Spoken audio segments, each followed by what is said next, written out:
right, welcome back. We got some more questions and hot topics to talk about. This one coming up, the Masters, of course, Thursday, Tiger Woods, all abuzz. Can this guy do it? Your odds that Tiger Woods can be successful at Augusta? You know what? I'm cheering for Tiger.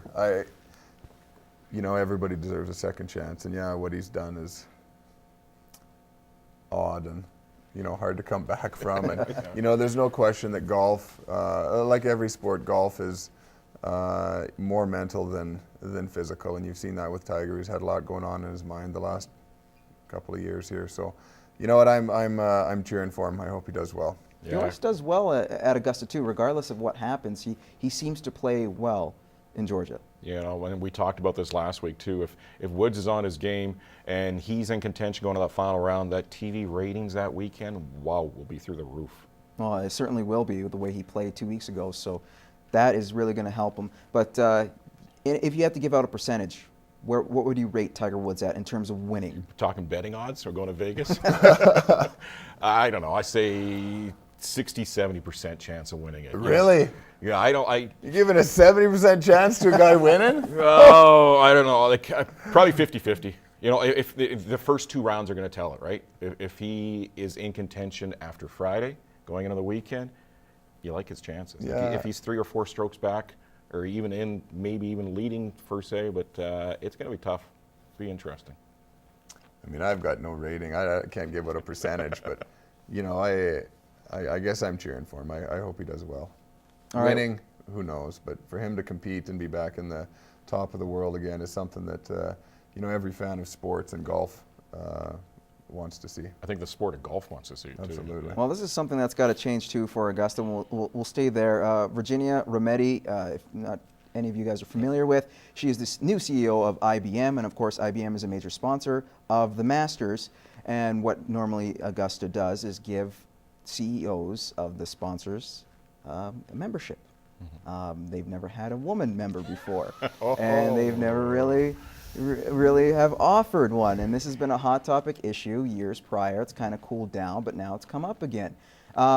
It's a bit of an old boys club. Will that continue to be the same, or should they just change and just allow her to come in? They both haven't commented, neither IBM or the people who run the Masters, but obviously it's out there for sure. So this is a golf club more than anything that's not restricting women to joining it. Not really the PGA or anything, but because I hate to be at Augusta's member board to vote on that. It's a slippery slope, and I mean, I think like everything in history, it's bound to change at some point. Whether it's right away or not, that's to be seen. But I think eventually it will change. Yeah, but do you see that happening in the foreseeable future? Well, it's foreseeable. This year, no. No. I mean, next year, no. Yeah, no. Next 5 years, very possibly. I mean, I think that just the way that sports has gone, and even things in the world today, and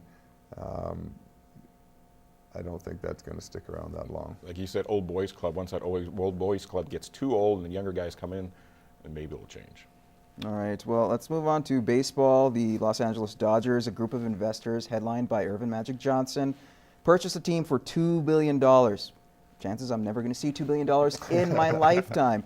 But just to give you guys a heads up, I don't know what's the bigger story. The fact that the sports franchise is owned by a minority, who's a major minority owner, or that a team like the Los Angeles Dodgers, who's been very poor, goes for $2 billion. Well, you know what? You look at the NBA. We had a lockout over owners and players, fighting over salaries and how to distribute money. NHL, the same thing. And then you see these teams being sold for outrageous sums. We're talking about baseball, but we're still talking about professional sports here. Now, when I look at the price that teams are selling for, I mean, there has got to be a reason why teams are, NHL clubs sell for $200 million. This is selling for $2 billion. Like, there has got to be revenue to be made in there. Like, whether they're showing it, whether they're hiding it, I don't know. I'm not an accountant. I don't know how it goes on. But smart businessmen do not shell out big money on losing investments. If I'm an owner of a franchise right now, I would sell. Because this is huge. If you got LA Dodgers going for $2 billion, You have to think, well, what are the Yankees and what is it like Manchester United, two of the biggest professional sports franchises, Dallas Cowboys. If the LA Dodgers are going for two, what are the Yankees, Manchester, and Dallas Cowboys going for? That's just outrageous. Now, if they're going for $2 billion, all of a sudden they have to sit down and negotiate a contract with the players again, and they're saying, "Oh, we don't make money. We don't make money." How do you say that now? That's exactly it. I mean, and it's in every sport. You see, even in the NHL, they always say it's hard to find teams to sell. They can sell teams. When teams are when it's going bad somewhere, they always find someone to buy the team. So, again, I don't know what goes on behind closed doors, but it's fishy. Like from I was a player and I was on the other side of it, and yeah, you want to see the owners be rewarded for taking the risk and owning the team and putting up a bunch of money, but ultimately there's something fishy going on when some things are selling for $2 billion on a team that is not, like you said, it's not the Yankees. We're not talking about the Red Sox here. Like, it's the LA Dodgers. We're talking about the Dodgers. So yeah, they've been strange. an average team for the last number of years. Like average, below average even. Yeah, again, that speaks volumes. In the meantime, we're going to take a quick little break. These guys aren't average. You guys have been excellent on this, guys. We got over, under. We'll see what happens after the break.